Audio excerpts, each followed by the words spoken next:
Arsenal open investigation on Aubameyang. Welcome back to Boys channel, welcome back to some Arsenal news today, as we shall discuss why exactly Arsenal have opened an investigation on their captain Aubameyang. Also, have Arsenal been offered Odsonne Edouard from Celtic, and apparently Arsenal squad building is underway, so let's get into today's video.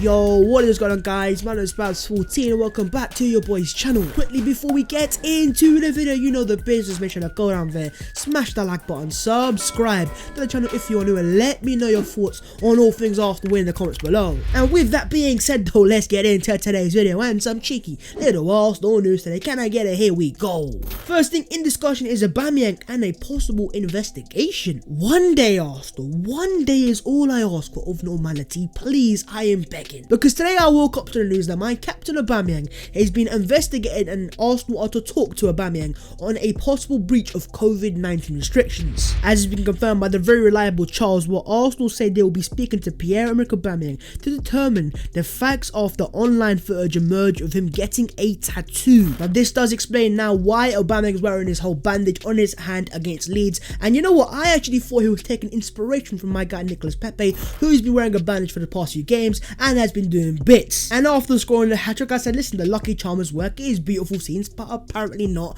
Apparently there's more to this. And as you can see, Aubameyang's been pictured getting a tattoo, and he's basically got a tattoo of, I believe, his logo on his hand, his right hand, and maybe it was a Valentine's Day special. Honestly, I'm not trying to get too personal with this. And also, Aubameyang can get tattooed whatever he wants on his body. That is his property. But ultimately, in the current, situation we're in, you can't be getting tattoos, and it is breaking the laws technically, because of course most football teams have been given this exclusion by the government in this sort of sports bubble, so to go out and get tattoos is not what you want to be doing, Pierre, especially as the captain of my beautiful football club. It just does not look well in the club, especially coming from the captain, because you're meant to be the leader, you're meant to be the guy that young players look up to, and when they're seeing this unserious business, which is right now what it is not what you want to see from your captain. And now the question really is, what do Arsenal do next? Now of course the obvious thing is to potentially give him a fine because he's broke rules and all sorts like that, but some mandem have gone far and they have claimed that Aubameyang now could be stripped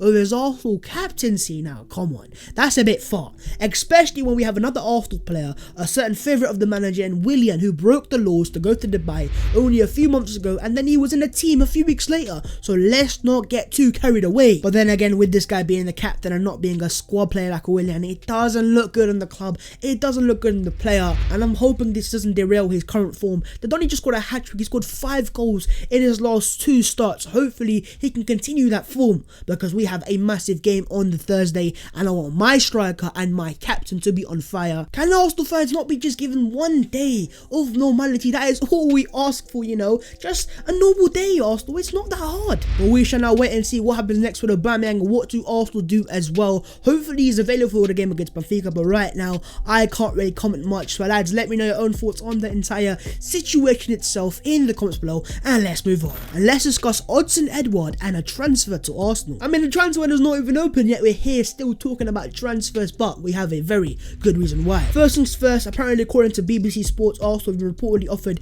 and told they can sign Celtic striker Odsonne Edouard for just £15 million.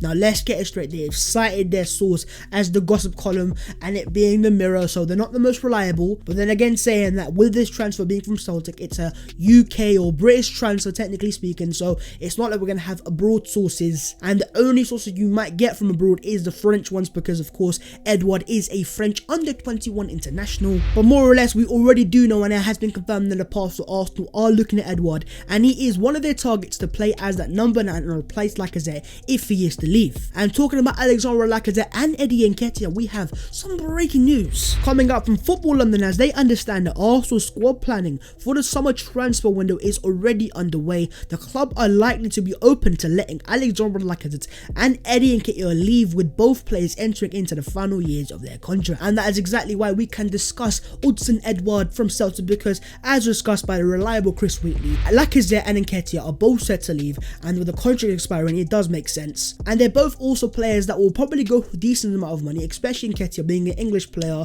Premier League proven, and under 21, it kind of makes sense. We can get a very decent fee. And in terms of Lacazette, as much as his form has improved, again, I just think Arsenal need a more complete centre forward who can get the goals as well as get the assist and also link up the play. And is that player set to be Odsonne Edouard, who this season has 19 goals, which is fantastic. And last year, the Donny bagged 29 goals, so clearly he's a proven goal scorer. And also, if the price is just £15 million, which won't be surprised with Celtic's awful season in the SPL, with a lot of their main players potentially leaving, then surely I think this is a no-brainer. But then again, are there other options that we're missing? And do we not already have players like Aubameyang and maybe even young Gabriel Martinelli to play down the middle? Lads, I'm not sure. Let me know your own thoughts in the comments below. And what player in your mind is perfect to replace Lacazette as the Arsenal centre forward, or do we already have it at our club with Aubameyang and Martinelli? Let me know your thoughts in the comments below, and let's move on. And let's discuss some other Arsenal news. First thing in discussion is once again David Luiz and what's going on here, as man like Chris Wheatley is at it again, claiming that Arsenal are yet to open talks with David Luiz over a new contract. A possible exchange for Luiz